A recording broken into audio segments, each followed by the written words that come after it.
Hoy vamos a hablar de un libro que nos gusta mucho y hemos citado en varias ocasiones, que es Software Economics. Pero no solo eso, sino que además nos acompaña su autor, Luis Artola, así como Aitor Alzola, que es su compañero de trabajo. Y yo creo que lo que sería interesante es que empecéis introduciendo brevemente qué es Software Economics desde vuestro punto de vista, ¿no? Y después el resto de los que estamos aquí podemos compartir un poco nuestras percepciones a raíz de haber leído el libro o haceros preguntas. ¿Cómo lo veis? Muy bien, sí, sí, perfecto. Sí, bueno, a ver, el libro, ¿cuál es un poco el origen? Pues al final es un, la idea es un poco hacer una llamada pues, por parte del profesionalismo y explorar un poco la metáfora de la economía dentro del desarrollo de software, ¿no? Entonces ahí, pues al final, siempre hablamos, ¿no? De que intentamos aportar valor, de que queremos reducir el coste, este tipo de cosas, ¿no? Y al final es ver, pues, las diferentes técnicas que usamos o prácticas, pues dónde encajan, ¿no? Ver cómo el diseño de software lo que hace es reducir el coste o maneras más rápidas de aportar valor y transformar un poco la conversación, ¿no? Que muchas veces podemos tener entre developers y otros roles o dentro de la empresa o lo que corresponda. Y esa es un poco la idea o el espíritu con la que se escribe el libro, ¿no? No sé cómo lo ves tú, Aitor. Sí, a mí me gusta mucho una parte en la que hablas de que es una manera de mirar el desarrollo, ¿no? De cómo encajar todas las piezas que están alrededor de lo que es desarrollar software y, y también me parece que es muy bueno a la hora de estructurar esas ideas, ¿no? Y darte una visión de exactamente en qué momento qué estás haciendo, cuál es la técnica correcta para utilizar y cuál es el objetivo de lo que estás haciendo en ese momento, ¿no? Que muchas veces, pues bueno, en el fragor de la batalla, vamos a decir, pierdes un poco el norte y el objetivo, ¿no?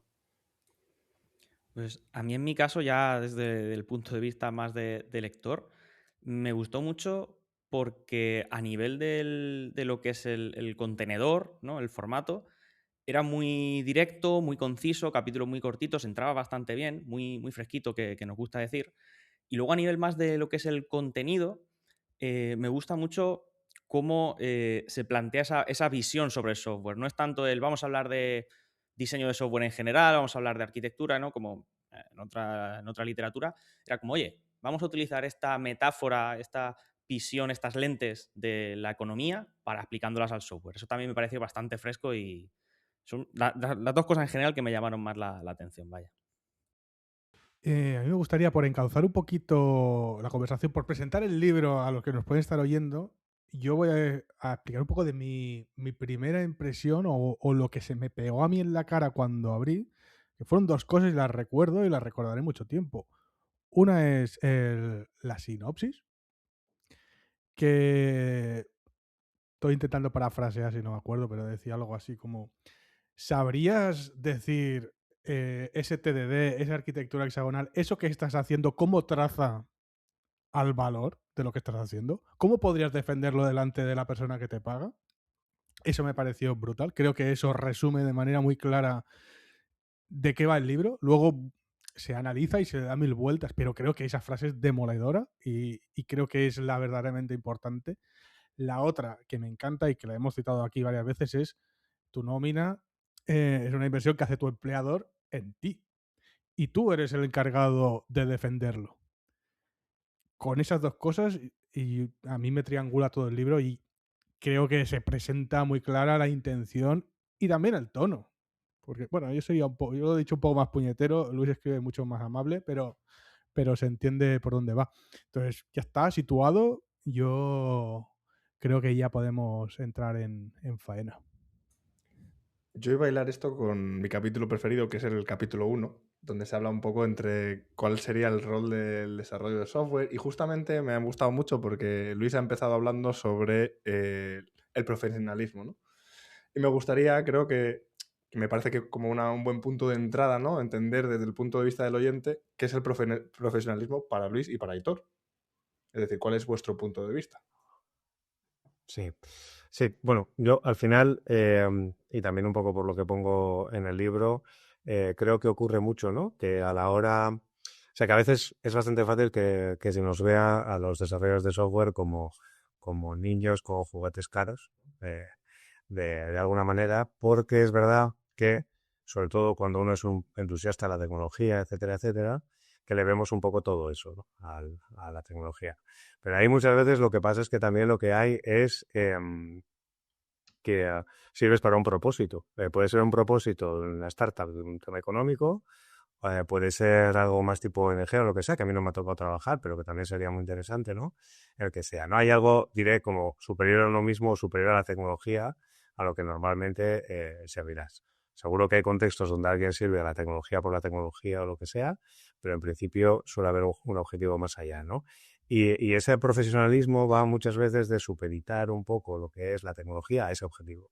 Y para mí es uno de los puntos clave, ¿no? Yo cuando peor me he visto es pues perdido, ¿no? En discusiones muy técnicas que si las enganchas con el auténtico problema que intentas resolver, o se disipan por completo y ya no le importa a nadie eso que se está hablando, o las personas con las que hablas no son capaces de transformarlo, ¿no? Puedes decir, sí, quiero hablar de cómo vamos a implementar estas clases aquí que hacen esta serie de cosas o este tipo de testing. Porque es que si no, no vamos a conseguir esto y lo otro de la moto, o esto va a ser lento, no vamos a poder entregar, o el problema que tengamos, ¿no? Y es un poco esa forma, ese conseguir relacionarlo, un poco lo que más me parece que hila con ese profesionalismo. Sí, a mí, fíjate, profesionalismo se me hace hasta una palabra demasiado, voy a decir, profunda, ¿eh? O sea, me parece que es un tema más de simplemente de responsabilidad, ¿no? De hacer con tu tiempo, que al final es dinero que alguien está invirtiendo, cosas útiles, ¿no? Y cosas con sentido, ¿no? Empezando desde, evidentemente, aportar cosas con valor a saber cuál es el valor que en cada momento es más importante, ¿no? Qué es lo que hay que hacer en cada momento, si es más importante, pues eso, invertir más o trabajar en reducir deuda o lo que sea en cada momento, ¿no? Más que, bueno, que seguro que el profesionalismo está bien, ¿eh? No me meto con eso, pero me parece que hay como niveles más básicos, ¿no? Y responde a que también hay escenarios en los que creo que todos tendremos experiencias de haber estado con gente que pues, ha sido, voy a decir, relativamente irresponsable con su trabajo, ¿no? Yo antes de que entremos en ya los temas duros del software economics, que a mí me encanta, quería hacer un poco de icebreaking, ¿no? Diciendo que con lo que ha dicho Víctor del contenido del libro y tal, hay una cosa que a mí me fue quedando cada vez más clara según leía el libro, y es que según se avanzaba en el contenido, cada vez Luis estabas más cabreado. Esto es evidente. Sí. Al principio eras muy educado, hay algún capítulo ya que dices esto es una mierda, y me parece súper guay que ese mood quedase grabado en el libro, y lo conseguiste muy bien porque además como lector se conecta muchísimo con ese cambio de papeles. Sí, sí, sí. A mí el libro tiene un punto de performance. A veces es adrede, a veces no. Eso es falta de control, ¿no? Y luego es mi primera... Espero tener más experiencias escribiendo libros. Me gustaría hacerlo. Tengo que ir energía, ¿no? Pero es verdad que una cosa que leído a posteriori, el tono no se consigue mantener en ningún momento, ¿no? Porque es verdad que a veces, ¿no? Intento ponerme más la corbata, el traje y decir, bueno, hablemos de este tema, pero otras veces claramente lo he escrito totalmente desde el barro, ¿no? Desde algún momento que he sufrido alguna situación o lo que sea. Y me pasa a día de hoy que lo releo y digo, joder, sí que estaba cabreado. ¿Y por qué era, no? Exactamente, ¿no? O sea, ¿qué leí yo aquella experiencia de aquel momento, ¿no? Con eso, sí, totalmente, vamos. Es así. Yo quería volver un segundo al principio para hilarlo con una pregunta, otra pregunta nueva. Y es que, como también como ha dicho Manu o Víctor, uno de mis capítulos favoritos fue el primero. Y recuerdo muy bien esa frase de que tenemos que tener la responsabilidad de proteger la inversión que se hace en nosotros a través de la nómina. Y eso me trae o me da la sensación de que el libro continuamente manda ese mensaje de tender puentes y unir a negocio e ingeniería. Está como continuamente mandando ese mensaje, que es una de las cosas que también más me sorprendió y me impactó al leerlo y me gustó. Entonces, quería preguntar un poco en qué momento os vienen estas ideas, ¿no? O empiezas a pensar de esta forma y decides transmitirlo a través de un libro. ¿Cómo va esto? Yo no he escrito el libro, porque lo ha escrito Luis, claramente, ¿no? Pero creo que hay una cosa que a mí ahí se me antoja bastante clave, que es en qué momento pensamos que era buena idea separar negocio y tecnología, ¿no? Y que cada uno fuera por su lado y que se hablaran pasándose papiros por debajo de la puerta y ese tipo de cosas, ¿no? O sea, claramente yo creo que responde a un tema de acumulación de conocimiento en solo una persona, entonces todo es muy difícil y lo separamos y tal y cual y se nos va la mano separando cosas, ¿no? Sí, para mí hay una performance que ya falta en el libro para terminar de ser totalmente loco y es mostrarme ya totalmente bipolar con lo de negocio y tecnología, ¿no?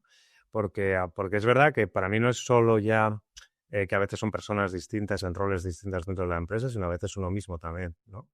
Uno mismo a veces piensa desde el punto de vista del negocio, a veces pierde eso y está más desde el punto de vista de la tecnología, ¿no?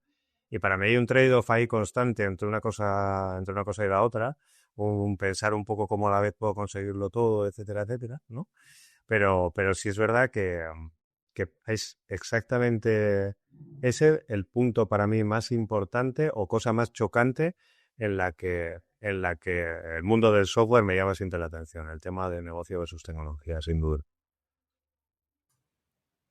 Yo os voy a tirar una especie de bola, porque claro, nosotros estamos hablando ahora mismo desde el punto de vista de haber leído el libro. Entonces, el oyente es muy probable que no se haya leído el libro. Entonces, creo que sería interesante para el oyente o para el oyente entender un poco qué es Software Economics, no solamente en la descripción que hemos dado, sino, por ejemplo, si tuvierais que elegir 5 puntos importantes o 5 cosas que para vosotros serían relevantes, ¿cuáles serían? Creo que eso daría unas pinceladas de más o menos qué es Software Economics, ¿no? Y por qué es relevante para vosotros o para alguien que nos esté escuchando. Sí, para mí creo que es un libro que puede ser muy valioso si te ves realmente, ¿no? Que te haces la pregunta a ti mismo de ¿soy capaz de hablar con otros perfiles no técnicos y explicarle el valor de un refactor?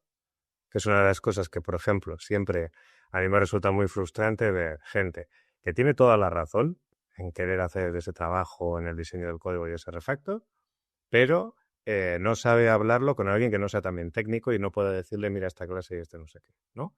Por otro lado, hay una serie de conceptos económicos para la vida que vienen muy bien, como pongamos el coste de oportunidad, ¿no?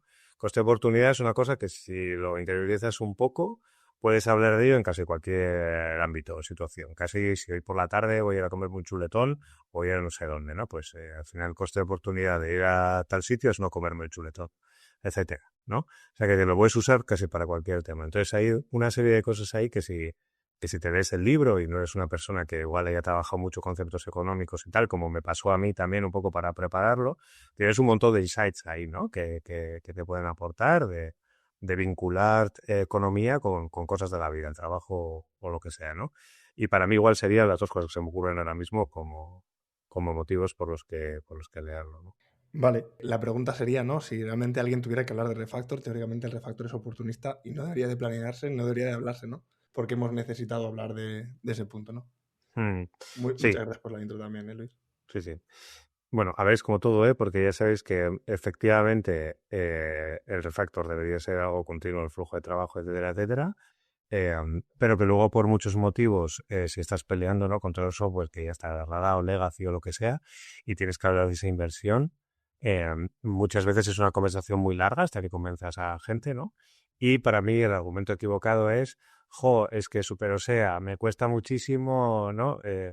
Es una veces, ¿no? Una conversación como que no conecta absolutamente con nadie que no sea otro técnico que está harto de trabajar en esa mierda de código, ¿no? Entonces, puedes decir, mira, ¿sabes por qué estamos tardando tanto en aportar valor? Porque aquí hay un coste oculto que tú no ves, que es esto, lo otro, lo de la moto, etcétera, y puedes empezar a conectar así con otros, ¿no? Total, yo por ejemplo, para mí de los mayores cambios que he tenido leyéndome el libro, Luis, fue si asumimos que al final lo mejor para la organización y para proteger su inversión es que todo el mundo estemos en la misma página, ¿no? Y sepamos que hay que proteger los riesgos técnicos y tal. Yo, por ejemplo, leyéndome Software Economics, creo que es lo que yo esperaba al leerme otro libro. Y voy por aquí. Pues a mí me recomendaron hace unos años un libro que se llama Cómo hacer amigos e influenciar a las personas, que me dijeron, esto te va a venir muy bien para tu carrera. Y la verdad que fue una lectura un poco que odié bastante. Y creo que lo que yo buscaba era este libro concretamente, porque aparte de todo esto que mencionas de que te cambia la cabeza, lo del coste de oportunidad, que yo lo tengo siempre presente, el cómo tener esa conversación y el cómo no conseguir lo que tú quieres, porque al final lo que yo quiero es que todo el mundo consigamos nuestro objetivo de la mejor manera y de la manera más sostenible, se lleve a cabo. Me gusta mucho más llegando desde la economía que desde el desde la conversación rancia, ¿no? Que proponía este otro Sí, libro. sí, sí. Siento la comparación, ¿eh? Sí, no, conozco el libro también, sí. Sí, sí. Creo que está muy bien esta idea de tender puentes que ha salido varias veces. Creo que, o al menos yo cuando lo leí, también me puso un espejo delante. Y creo que es un ejercicio de humildad este libro si te lo tomas así, porque siempre puedes creer que ese refactor tú sabes que es necesario, porque tú sabes que va a mejorar. ¿Cuánto? Un montón lo va a mejorar. Es lo que necesitamos. Esto también es muy nuestro, es muy de ingenieros de software. Creer que el problema era ese legacy, eso es lo que ha destrozado todo el proyecto. O que no tenemos esta arquitectura súper guay, o que no tenemos microservicios, llámale cuanto quieras. Creo que leer este libro haciendo un ejercicio de humildad lo mejora muchísimo. Y decir, vale, ¿sé defender esto? ¿O estoy con una inercia de comunidad? ¿O con una inercia porque he leído algo que me resuena y que parece que tenga sentido, con lo cual lo vendo como si tuviera sentido? Creo que tener las herramientas a través de las palabras de tender puentes funciona a los dos lados. Funciona para ganar credibilidad, que es muchas veces de lo que carecemos, o influencia, pero además sirve como validador de tus propias ideas. Pues yo vengo a remarcar un poco lo que tú dices, Víctor, porque no sabía, bueno, no sé todavía si ha sido exactamente por este libro, pero claramente ha sido influenciado de ahora mismo el mindset, ¿no? La mentalidad que tengo ahora de me planteo cuando tengo delante un código, digo, me hago esa conversación conmigo mismo y digo, oye, aquí me pide el cuerpo tirar un diseño por este sentido o hacer un refactor de tal manera, pero como dices tú, ¿realmente esto me está siendo un problema? ¿O es más ese ego del programador de decir, uy, que quede esto súper bien hecho y que lo vea otro ingeniero y diga, guau, qué bien, tal? Y luego realmente lo planteas, lo dejas pasar, ¿no? Yo ahora mismo estoy mucho con esa, digamos, predisposición a dejar pasar esos refactores, esos diseños, a no ser que vea que son muy críticos. Y luego en el día a día dices, pues este código no estaba tan mal cuando ya lo revisas un par de veces. No digo que esté bien o que esté mal, sino que es muy retador y es muy interesante digamos, el que te fuerce a salir de esa espiral que es muy fácil entrar de, venga, empiezas a aprender diseño, arquitectura, tal, es muy difícil salir, pues este libro creo que te saca de ahí de forma muy, muy sana, vaya. Yo voy a sacar otro tema que creo que es relevante porque desde el punto de vista de este podcast todos somos desarrolladores, entre comillas, o estamos cerca del software, pero aparte de eso, ¿quién consideráis que debería leerse el libro? Es decir, para mí creo que es un libro súper útil para leads, para managers, incluso para gente de negocio entender, o sea, igual que nosotros de alguna manera entendemos de producto o deberíamos de poder entender de producto, creo que también podría ser una buena lectura para otro tipo de perfiles. ¿Qué pensáis vosotros? Mira, esto yo creo que es lo que le falta un poco al libro / iniciativa de Software Economics, ¿no? Que es fomentar, bueno, y lo he hecho y no me lo puedo contar, ¿eh? Fomentar un poco eso, el decir, mira, léetelo, ¿no? A otros product managers, a otro tipo de perfiles o lo que sea, y empecemos la conversación a partir de aquí, ¿no? Creo que puede ser una manera de reiniciar muchas conversaciones y tal. Y me estaba acordando ahora, por ejemplo, cómo con el Product Management, por ejemplo, siempre tengo una especie de tensión entre no quiero poner esto en producción porque el valor no está completo, ¿no? Es lo que te pueden traer. Y tú dices, ya, pero cada minuto que acumulamos esto, si ponerlo en producción, es un riesgo que asumimos, ¿no? Entonces, muchas veces reiniciar esa conversación con ese perfil te puede ayudar y eso sí que está en el libro, ¿no? Entonces, es verdad que, igual no sé si es el libro entero, pero por capítulos, puedes de alguna manera moverlo, lo que sea. De hecho, me encantaría saber que hay gente que lo intenta mover de esta manera o se me ocurre intentar hacerlo porque estaría muy bien, sí. Yo vengo a poner un poco de pimienta, como decimos aquí, pero no nos voy a poner pimienta a nosotros mismos, como solemos hacer. Voy a poner pimienta a la profesión nuestra entera, porque creo, además lo estamos sobrevolando todo el rato. El hecho de que hemos dicho la separación entre negocio y tal, que negocio no entiende que estés haciendo los refactors, es que eso es culpa de la ingeniería que hemos montado los ingenieros de software, de esta película que nos hemos montado de que tenemos que refactorizar sin saber explicar el por qué, no sabemos comunicar qué pasa cuando refactorizamos o cuando no, refactorizamos y aún así los proyectos siguen en la mierda. Claro, ¿cómo queremos así que negocio no le coja asco a la palabra, ¿no? Como decía Ken Beck, no la utilicéis más ya, por Dios, utilizad otra. ¿Cómo no van a cogerle asco los de negocio a esta palabra? Si no se la hacemos entender, no saben de lo que estamos hablando y encima seguimos haciendo las cosas igual de mal, pues esa es la pimienta profesional que traigo. Perdonad por el ranteo. Sí, pero yo puedo decir algo y es, yo creo que en algún momento del libro lo hablo, ya no me acuerdo bien de los detalles, pero las promesas rotas, ¿no? Un montón de promesas rotas que hay con este tema, ¿no? Y es verdad que muchas empresas han aprendido desde el punto de fuera del software a odiar dos cosas. Uno, el refactor y otra, la observabilidad. Y hay sitios donde dices, no, creo que necesitamos más observabilidad y te miran con cara de ya está el de la observabilidad, por ejemplo, ¿no? O ya está el de los refactos, porque es verdad que hay un montón de veces que se han intentado cosas, han salido mal, y la gente ha aprendido a esto, cada vez que viene un desarrollador y me viene con sus refactos o sus observabilidades, ya está, vamos a perder el tiempo y no vamos a ganar nada a cambio, ¿no? No voy a ver ni ese coste reducido, ni ese riesgo tan, ni ese feedback, no voy a ver nada de eso, solo voy a ver tiempo perdido, ¿no? Y es verdad que hay mucha broken promise pues hay que trabajarla de alguna manera y que a veces hay que ir darle la vuelta con confianza muy poco a poco. No sé. ¿Cómo es eso? La confianza se gana poco a poco y se pierde de repente, ¿no? Vale, yo iba a hacer una pregunta un poco, bueno, por entender, ¿no? Porque claro, para nosotros en nuestra cabeza creo que compila que, que la idea de Software Economics encaje en casi todos los contextos, ¿no? Pero tengo la sensación de que no es así, de que no encaja en todos los contextos, ¿no?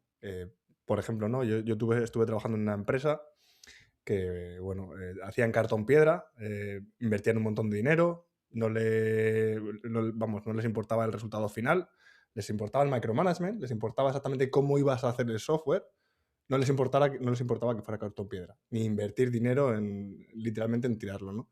Y pese a intentar visibilizar cosas como, oye, esto, bueno, no tiene mucho sentido, ¿por qué no tomamos otro punto de vista? No funcionó. No sé si a vosotros os ha pasado esto y si creéis que, bueno, a lo mejor no encaja en ese tipo de lugares o es una batalla que a lo mejor no tiene sentido tener. Fíjate que yo creo que bien enfocado encaja en todos los sitios, porque precisamente una de las cosas que te lleva es a que pienses exactamente qué valor quieres aportar y qué técnicas vas a utilizar para aportar ese valor, ¿no? Entonces, luego ya podríamos discutir sobre si el objetivo de la empresa es lícito o no es lícito hacer canto piedra o lo que sea, ¿no? Pero si realmente eso es lo que quieres hacer, te dice, bueno, piensa lo que quieres hacer y cuál es la dedicación que le quieres dar y con qué técnica es la mejor para hacer esto o para hacer lo otro, ¿no? Entonces, yo sí creo que podría aplicar en cualquier lado, al mismo tiempo que también entiendo que es posible que en muchos lados sea muy complicado que cuaje porque también lleva como muchísimas prácticas técnicas por detrás que evidentemente pues tampoco son para todos los sitios. Claro, aquí estamos asumiendo, porque en la mayoría de los casos es así, que Software Economics habla de la optimización económica. Pero eso no es necesario. Es posible que por mi estructura la optimización o no importe o ni siquiera sea deseable. Porque yo lo que tengo que justificar son unas horas, por ejemplo, ¿no? En un modelo de estos, de los más rancios de consultoría, ¿para qué querría yo optimizar esto? Si tengo un contrato de 4 años, como lo acabe en 2, me meto en un problema. Entonces, el Software Economics, creo que lo que dice Aitor, es tal cual, lo puedo aplicar también. Simplemente que tengo que jugar a lo que estoy jugando. Si yo soy muy rico y me dedico a comprar gnomos de jardín, pues ¿quién eres tú para decirme que eso no es óptimo? ¿No? Pues yo qué sé, pues igual tengo que aprender a gastar, porque no sé, yo qué sé, puede haber 1000 motivos para emplear más los recursos o emplear de distinto modo. Sí, para mí, o sea, tengo varias cosas, ¿no? Una es escenarios o personas con la que esto no encaja, ¿no? Y una es, hay una cuestión que hay un momento en el que entras ya con la personalidad de la gente, con la psicología propiamente dicha, ¿no? Y aquí, como siempre, a veces, por ejemplo, ahora que yo trabajo y Aitor también como managers, nos creemos muchas veces terapeutas, pero no lo somos, no tenemos ni zorra idea de cómo, ¿no? De realmente, ¿no? O sea, mi mujer es psicóloga, ¿eh? Entonces, con este tipo de cosas muchas veces la aversión al riesgo, yo he conocido perfiles que tienen una aversión al riesgo terrible, ¿no? Y eso de que tú le digas que el riesgo es un trade-off, ¿no? Y que lo que estás haciendo es asumir para un valor temprano cierto riesgo y que ahí lo que vas a balancear, te dicen que para tu padre vas a balancear que lo que quieres es un riesgo cero, ¿no? Y que solo cuando esté muy, muy seguro, según mis parámetros de lo que es estar muy, muy seguro, haré y dejaré de hacer y tal, ¿no? Y otras muchas veces están con el tema de los costes. Hay gente que vive por y para el coste, ¿no? Para reducirlo, ¿no? Y también un mensaje del libro era el tema de la inversión, que es que muchas veces lo óptimo para nada es reducir el coste al mínimo, ¿no? O sea, tú inviertes, pues, por ejemplo, explorar y sabes que cuando exploras 7 opciones, 6 por lo menos, o quizás las 7, va a ser, para entendernos, dinero perdido si lo vemos desde el punto de vista de optimización de costes, ¿no? Entonces son tanto mindsets como muchas veces la personalidad de la persona, aunque suene de perogrullo, ¿no? Que es muy difícil de cambiar algo o trabajarlo desde ese punto de vista, ¿no? O lo que sea. Yo por a lo mejor dar un poco más de visión a lo que me refería antes o lo que estaba intentando decir, me gustaría a lo mejor darle un poco más de cara, ¿no? Yo me estaba refiriendo a una empresa que tiene mucho dinero, que trabaja con mucha burocracia, que utilizaba Safe, que había muchos niveles de intervención para poder aportar valor y que al final quien tomaba las decisiones de lo que era el producto ni siquiera era el cliente final que lo iba a utilizar. Era una capa intermedia de gente que estaba ahí que además, en muchos de los casos, las decisiones que tomaban las tomaba porque yo quiero hacer esto, no porque el cliente o el usuario final necesite ni siquiera esto. Por lo tanto, se convierte en una tesitura muy extremadamente compleja para intentar siquiera aplicar casi cualquiera de las cosas que hemos hablado anteriormente. Es decir, tú tienes cero poder de decisión, alguien te dice cómo tienes que hacerlo y se complejiza mucho. Por eso decía que no tengo tan claro ni siquiera que en ese tipo de empresas funcione de manera sencilla o sea fácil de encajar. Sí que obviamente eso no significa que nosotros como individuos tengamos esa mentalidad, pero creo que a veces es como muy difícil de hacerla encajar, no solo por el psique de las personas y por demás, sino además por conceptos como burocracia, que antes yo, por ejemplo, nunca me lo hubiera planteado, ¿no? Voy a añadir además un caso en el que por cierto, yo estoy viviendo últimamente, en el que la aversión al riesgo viene de gente de ingeniería porque dan por hecho que la gente de dirección va a tener, o de negocio va a tener esa aversión al riesgo también. Como que proyectan, ¿no?, sus propias asunciones hacia la gente de negocio. Y por lo tanto, en lugar de sacar algo a producción ya que se podría sacar, vamos otros 2 mesecitos a cubrir edge cases que a nadie le importan y que nunca van a ocurrir, ¿no? Y que si ocurren va a dar igual.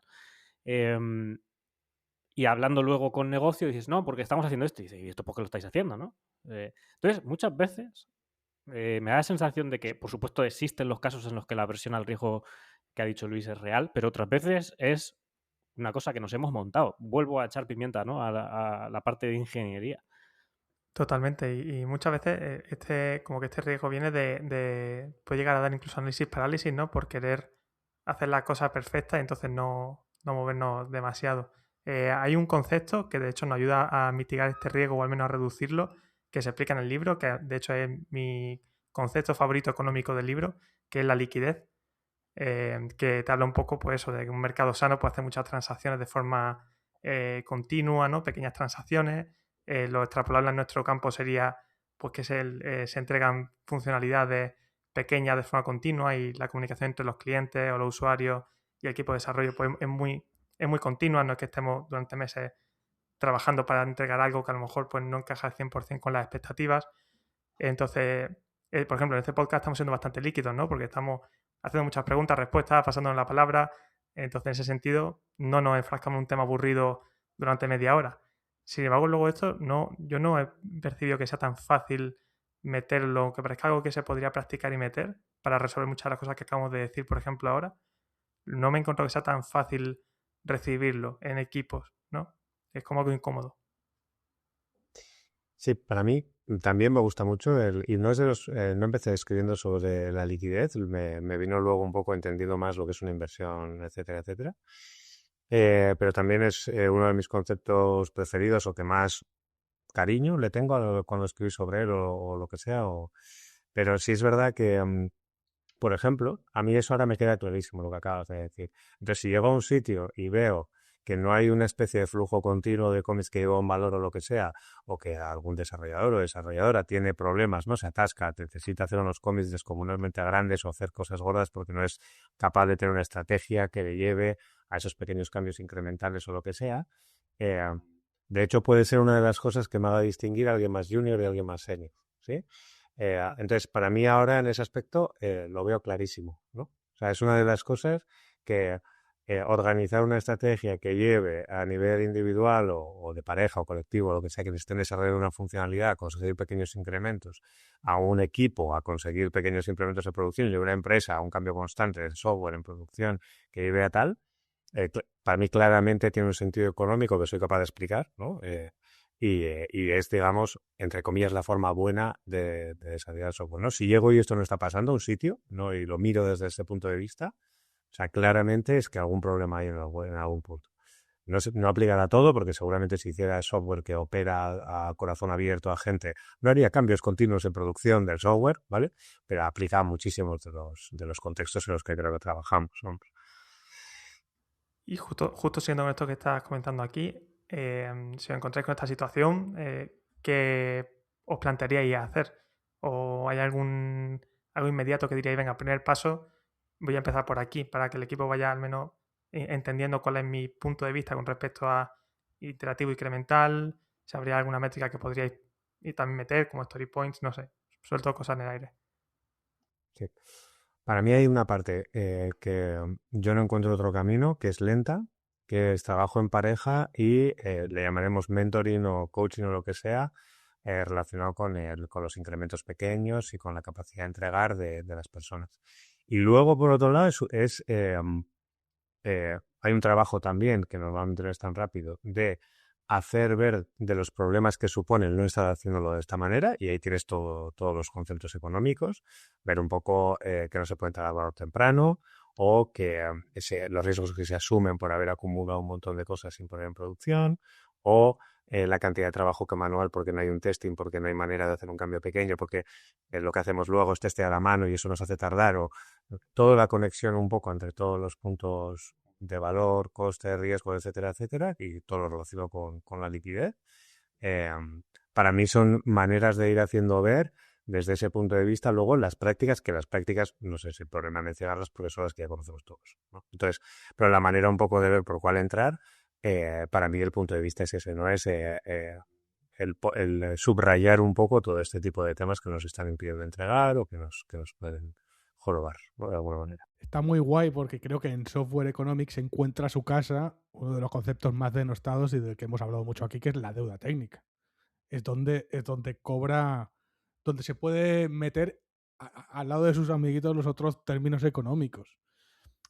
Aquí creo que la deuda claramente no se ve como algo malo. Y de hecho tú lo explicas mucho en el libro. La deuda es una herramienta y es una herramienta que nos permite obtener valor normalmente a cambio de recortar el tiempo de cuando lo obtenemos. Creo que aquí este marco, este framework Software Economics es cuando empezamos a hablar en serio y estos son los puentes que molan. Me parece muy interesante, volviendo un pelín a lo que decía Luis sobre el mentorazgo y tal, el trade-off que será también ahí entre cuánto tiempo puedes estar mentorizando a gente más junior y cuánto tiempo tienes que estar remando, ¿no? No puedes estar el 100% del tiempo catalizando solo. Me explico. No tendría sentido económicamente que una empresa se dedique a asignar a los seniors el trabajo 100% de mentorizar a los juniors, porque entonces los juniors se convierten en seniors para mentorizar a otros juniors y entonces nunca nadie hace nada siendo senior, salvo mentorizar a la gente, lo cual a la empresa le da bastante igual. A lo que voy es a que yo me he encontrado últimamente con esta situación y me parece un trade-off muy interesante, el decir, hablar con los managers y decir, yo tengo que mentorizar claramente a esta persona, pero yo tengo esta carga de trabajo. ¿Cómo equilibramos eso, ¿no? Y es una movida que no me había encontrado yo, por ejemplo, nunca antes. Sí, para mí ahí aplica la metáfora del taller y la artesanía, ¿no? Y en un taller artesano, por ejemplo, va a ser raro que me oigáis hablar en estos términos, pero me ha conectado mucho. Yo el libro, no sé si conocéis, el Craftsman de Richard Sennett, ¿vale?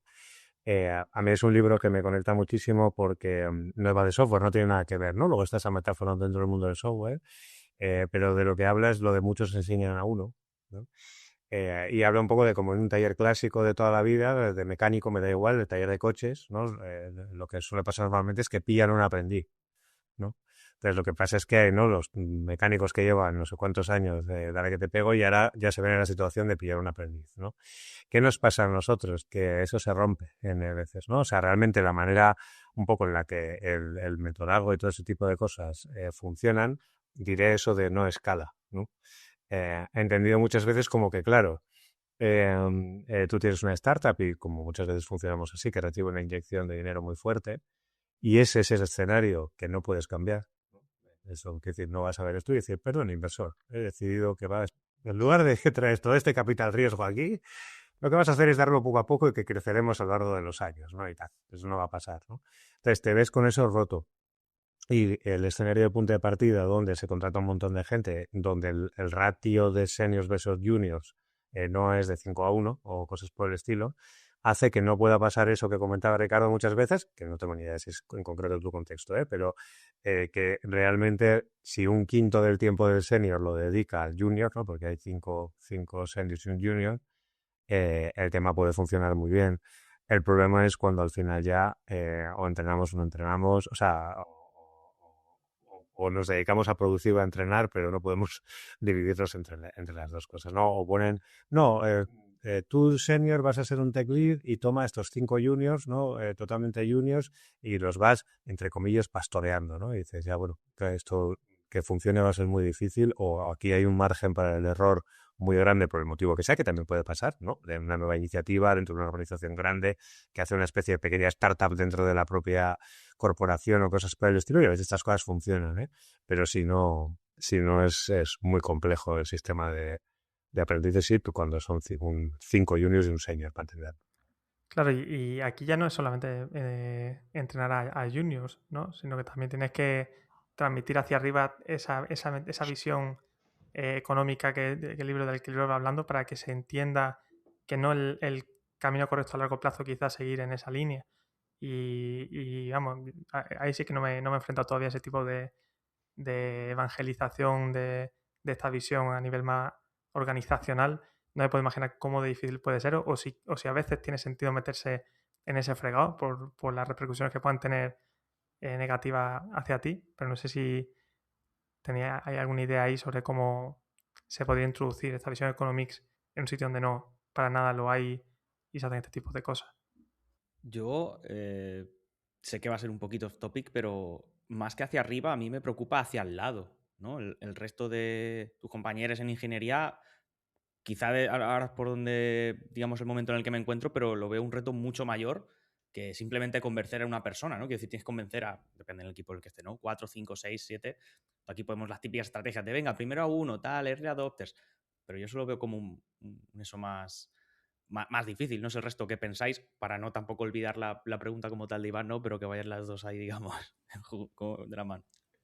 Pues justamente mi caso es que estoy haciendo algo parecido. Es decir, yo he entrado a un equipo ahora uno nuevo, como Tech Lead, no se sabía el conocimiento del equipo, y utilizando cosas como Skill Matrix, rotaciones de pair y pair programming. Lo que se hace con la Skill Matrix, lo que he hecho es identificar los conocimientos que tiene el equipo. Como Team Lead, también lo que he hecho es poner como objetivos a la gente que tiene como más, o sea, utilizando el modelo de Dreyfus y en realidad, vamos a decir, por no entrar muy en detalle, una metodología que me permite identificar el nivel en el que se encuentran medianamente las personas de conocimiento. Lo que he hecho es que las personas que son más proficient en unos puntos, les he propuesto que hagan formaciones internas como objetivos individuales para que de esa forma puedan ayudar a los demás, ¿vale? Aparte de las rotaciones y del pair, eso fomenta que se genere un círculo virtuoso donde la gente que tiene conocimientos que a lo mejor no son, vamos a decir, senior, porque no me gusta el término, ¿vale?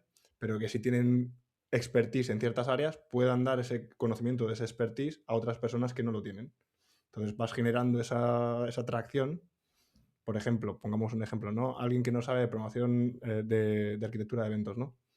Y hay alguien que sí pilota mucho. Esa persona da esa formación, a lo mejor no es senior, si tiene Smith, ¿vale? Y tiene conocimientos, no son los mejores, no son perfectos, pero ya es más que lo que tiene el resto del equipo. Y ayuda a fomentar ese espacio y a hacer esas preguntas que al final generan algo que también se habla en el libro mucho, que es la parte de conocimiento, de compartir conocimiento. Yo voy a sacar un poco de pimienta, Manu, y voy a proyectar también un poco, porque justo tú en tu caso dices que al final te han contratado de Tech Lead para hacer un cambio. Y justo en esa pregunta, muchas veces no nos están contratando para eso. Si pensamos en el valor de las empresas, de nosotros mismos, muchas veces meternos en esos challenges nos va a causar incluso más daño en nuestra carrera que no hacer nada. Y muchas veces dices, estoy haciendo menos y estás más contento conmigo. Porque a lo mejor no te están pagando para eso y estás causando, entre comillas, disrupción a la estructura o algo así, aunque luego no se haga todo perfecto, ¿sabes? Sí, para mí, uniendo un poco todo esto, lo de que el cuello de botella es el conocimiento, también es una de esas cosas que tardé en interiorizar, pero que ahora también cualquiera ¿no? que también vaya por ahí lo puede ver todo el rato. Y es un poco el cómo muchas veces el software, que si somos trabajadores del conocimiento y un montón de palabrería tal, pero a efectos prácticos hay una diferencia respecto a muchas veces con qué criterios se intenta adaptar las cosas. Es como si apretáramos tuercas, desde el máximo respeto a la gente que se dedica a apretar tuercas, ¿vale? Pero la realidad es que al final es un tipo de trabajo, como muchos otros, muy dependiente de lo que sabes. Y lo que sabes muchas veces vale mucho más que lo que haces o te da una capacidad de entregar infinitamente más rápido, con menos coste, menos riesgo, etcétera, etcétera.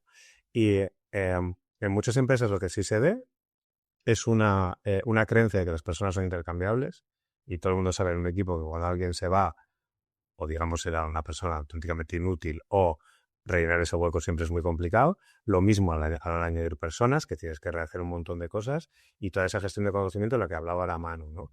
Entonces, sí es verdad que tiene un punto, lo que comentaba Ángel, que es vamos a contratar a una persona que va a hacer cosas con su varita mágica de arte, ¿no? Yo he recibido un poco, no, queremos que hagas lo tuyo, Luis, ¿no? Lo tuyo, ¿no? O sea, lo tuyo, como si fuera una especie de magia potagia, ¿no? Y dices, bueno, a ver, esto hay una alineación aquí, una serie de personas y unas visiones y una serie de cosas, o lo tuyo, o lo de Aitor, o lo de Pepito, así por esto magia no va a suceder, ¿no? Entonces, es verdad que visualizar, por ejemplo, que el conocimiento es un cuello de botella y todas esas, desde las matrices, etcétera, etcétera, de conocimiento y tal, pueden ayudar un montón. Y como siempre, una de las cosas que yo me he encontrado aplicándolo es que muchas veces la gente no sabe hasta qué punto no sabe. De hecho, la persona que más me preocupa soy yo, ¿no? Cuando dices, joder, me doy cuenta de todo lo que no saben estos, pero ¿qué será lo que no sé yo al entrar en esta organización de este tema? Que va a ser la primera piedra en mi cabeza, ¿no? Entonces, todo ese punto de vista del conocimiento me parece clave, vamos, o sea, todo lo que hace, sí, Hope. De todas formas, por clarificar, a mí no me han contratado para hacer ese rol. Lo que pasa que, como ha dicho antes Luis, yo, siendo profesional y sin conocer dónde se encuentra ni el estado donde se encuentra el equipo, y ya habiendo hecho mi trabajo de gestión de expectativas antes de entrar, tanto conociendo al equipo como sabiendo qué se esperaba de mí, yo ya he hecho mis deberes para yo entrar y decir, vale, pues esto es lo que necesito hacer, teniendo en cuenta que no será la causística de todos los casos, ¿vale? Claro, eso es justo lo que yo no hice en otras ocasiones en las que quise superar unas expectativas, por ejemplo, que yo no tenía. Creo que es muy guay eso que ha dicho Luis, de si tú no sabes decir rápido 10 cosas que no sabes, entonces igual estás teniendo un problema que deberías enfocar. Entonces creo que es una buena métrica ser consciente de que uno no sabe. Creo que si yo tuviera que contratar sería un criterio que usaría, es dime cosas que no sepas. Porque si no se está escondiendo algo ahí peligroso. Iba a cambiar un poco ahora dirección, ya hemos hablado antes de dónde viene lo de escribir el libro y transmitir esta idea, pero ahora quería algo un poco más concreto sobre la propia publicación del libro. Creo que el libro puede ser que tenga 5 años, igual un poco más, ¿no? Más o menos algo así. Tenía 2 preguntas principalmente. ¿Cómo crees que ha envejecido en ese contexto? No hace muchísimo tiempo que se publica, ¿no? Pero no sé si ves algo que ya haya cambiado significativamente. Y luego la segunda, un poco quizá más rara, ¿no? Es por qué decides sacarlo en español, nada más. Sí, la de español es sencillo para mí, es, bueno, aparte de que mi inglés no es ninguna maravilla y ya me parece un esfuerzo extra, es porque la parte más de rant o de performance a mí donde me sale es en castellano, ¿no? El juego con el idioma o lo que sea. De hecho, escribiría 2 más, ¿no? Uno totalmente rant y tal, y uno como siendo mucho más serio o lo que sea, ¿no? Que es una cosa que si se escribe el libro en inglés, pues a ver cómo queda, por ejemplo, esa parte de ahí, ¿no? No sé si tiene tanto sentido o yo no sabría expresarme igual en inglés. Además, en mi caso, el nivel que tengo es de persona que ha leído muchos libros técnicos en inglés. Ese es mi nivel, ¿no? Entonces, eso por un lado. Y, que ha envejecido, ¿no? La parte de tal.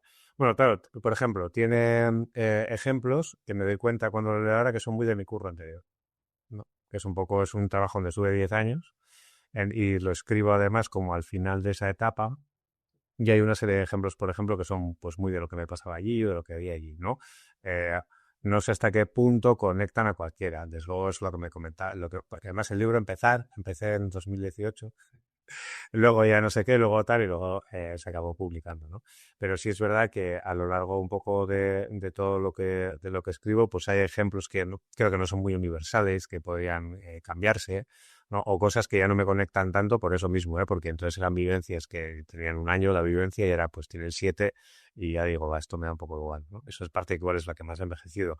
¿Qué es lo que creo que no va a envejecer? Pues los términos económicos, ¿no? Es algo que no cambia, ¿no? Esa es la parte que seguro que tal, o las prácticas más básicas, ¿no? El hablar de costes o hablar de TDD o tal, creo que es la parte que no es más difícil que envejezca, aunque, y esto es como que lo saco, pero sí creo que puede dar para 7 podcasts, a nuestra amiga la IA, ¿no? Que está ahí, y tengo mucha curiosidad en cómo cambian, ¿no? Los pesos económicos de las diferentes cosas y tal, porque que va a cambiar seguro, ¿no?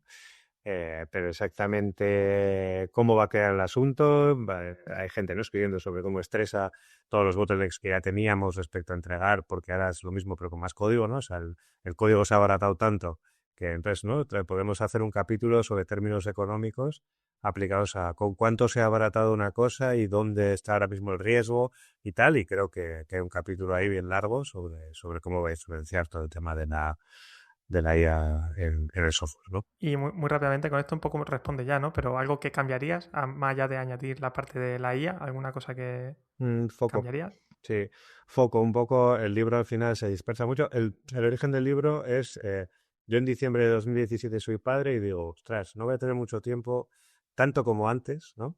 Quiero seguir dedicándole tiempo a esto, pero claramente, una vez más, mi economía cambia, ¿no? Y tengo otro contexto, ¿no? Y entonces dije, voy a coger todas estas notas de formaciones que he dado y de cosas y les voy a convertir en un libro, ¿no? Ese fue un poco el punto de partida. Entonces, a veces tiene un punto de pastiche en ese aspecto. O sea, yo creo que se le pueden quitar cosas y enfocar mucho más el mensaje, ¿no? Si no, pues podría haber pensado en una saga de 3 libros de 100 páginas y en uno de 300, ¿no?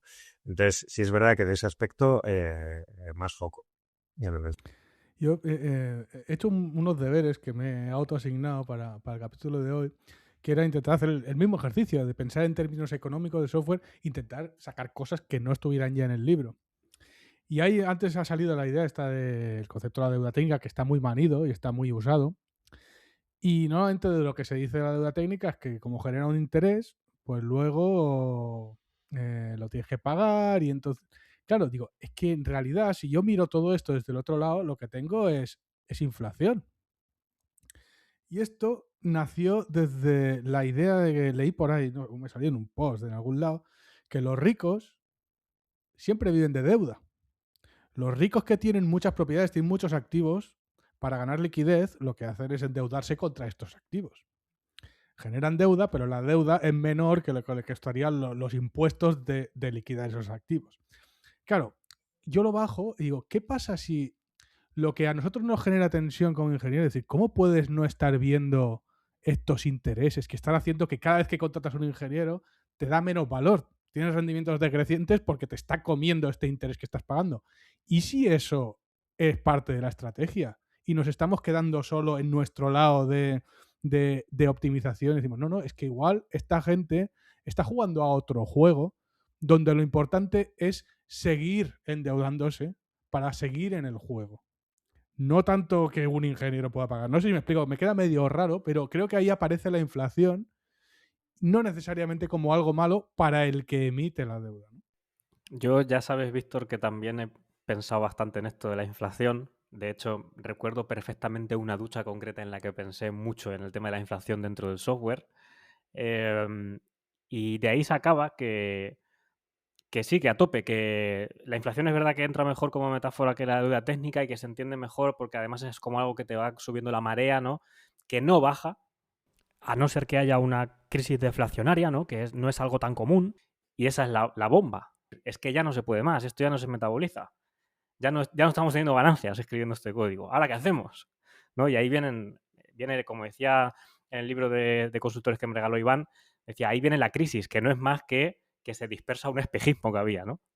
Entonces yo creo que la inflación casa muchísimo más para explicar la mayoría de cosas que explicamos con deuda técnica, porque se entiende mucho mejor. Si algún día se reedita, igual se puede meter este concepto. Y ahora, volviendo a una pregunta que había dicho antes, Víctor, que me ha gustado mucho y que le voy a robar para las entrevistas, la de dime 10 cosas que no sabrías. La pregunta es, decidme qué 10 cosas creéis que le faltaría al libro. No 10, pero ¿qué cosas pensáis vosotros? Yo, por ejemplo, ¿no? Así tirando de cabeza, una cosa que yo eché en falta en el libro era la ley del Pareto, ¿no? Que es, por ejemplo, el 80-20, ¿no? Hacer el 20% que te daría el 80% del beneficio, ¿no? Sí, para mí había una muy obvia que es el coste hundido. Es decir, muy, muy obvia que tengo un Obsidian por ahí que no uso y estuve recuperando cosas y tal que tenía por ahí apuntadas de a ver si algún día, y una es, para mí es cosa flagrante no está el coste hundido. Yo no sé si merecería la pena que explicáramos qué es el coste hundido para los que están en casa. Sí, pues al final es un poco, resumiéndolo mucho, cuando has invertido 1 millón de euros en algo que no te ha dado ningún beneficio y dices, bueno, no lo puedo dejar así, pues meter otro 1 millón de euros más, y dentro de 6 meses dices, pues he metido 2 millones de euros y no tengo nada a cambio, se me ocurre una idea meter un tercero, ¿no? Y dices, bueno, igual prefiero perder los 2 millones ya que seguir invirtiendo más, ¿no? Y esto, bueno, en software creo que lo vemos, no sé, hay 5.000 ejemplos, ¿no? De cuánto ocurre. Y yo también echo de menos que se hablara de cosas como la ley de Parkinson, que es algo como que pasa también mucho en software, ¿no? Y muchos de estos términos términos a veces son leyes, a veces son principios, que como que pasan mucho en software y creo que impactan mucho en la economía del software. Sí. Y quizá los rendimientos decrecientes también, ¿no? Que yo creo que no se cita en el libro y para mí es súper importante. Y bueno, pues, sí están, ¿eh? Sí que está. Sí que lo leí hace tiempo ya. Sí, no, bueno, o sea, al final hay cosas. Sí, que también para mí eso sí que es curioso, porque yo vine en una empresa, las dos últimas que he estado son totalmente antagónicas y eso me ha enseñado mucho, ¿no? Pero es verdad. En una, por ejemplo, el pequeño incremento iterativo incremental, etcétera, etcétera, era muy difícil. Y ahora estoy en una en la que eso viene por defecto y lo difícil a veces es ir un poco más a cosas más grandes o a pensar en apuestas más fuertes, etcétera, etcétera, ¿no? Y para mí ahí todo lo que hemos hablado me conecta mucho porque sí es verdad que a veces una cosa que se ve es cuando una empresa está haciendo apuestas muy pequeñas porque ha perdido tanta calidad del software que no puede hacer apuestas grandes, ¿no? De cambios gordos, de funcionalidades muy bestias, y se mantiene iterando con una serie de rendimientos decrecientes, cosas que ya están muy iteradas, ¿no? Y dices, ya, seguimos aquí invirtiendo, ¿no? Invirtiendo en algo que ya lo que me puede dar, pero si ya le hemos dado todo el amor que podíamos darle a esta parte de aquí, ¿no? Y ya sea un amor desde el punto de vista más del técnico, de código, de lo que sea, o de la propia funcionalidad del valor que aporta, ¿no? Dices, tenemos claramente que ir a otro sitio donde no hemos hecho nada, donde hay que explorar, hay un riesgo grande o lo que sea, pero podemos explorar y buscar el valor en un sitio donde ahora mismo no sabemos muy bien dónde está, pero como encontremos algo, va a ser muy valioso, quizá a un coste bajo, ¿no? Y volvemos a estar en un mundo de rendimientos interesantes, ¿no? Entonces, pues sí, es que en cada sitio funciona de manera muy distinta esto. Bueno, yo creo que como en el libro ya hemos invertido bastante en este capítulo, podemos ir cerrando para maximizar el beneficio de nuestros oyentes, y normalmente cerramos siempre con una quote. A mí me encantaría que fuera una frase que tengo favorita del libro, que se llama Software Economics, y a cuyo autor hemos tenido aquí hoy, que dice que hacer código basura y llamarlo deuda técnica es tener mucho morro. Es una de las frases más citadas, ¿eh? Sí, de hecho, es la cita más citada. De lejos. Yo la cité esta mañana en el trabajo.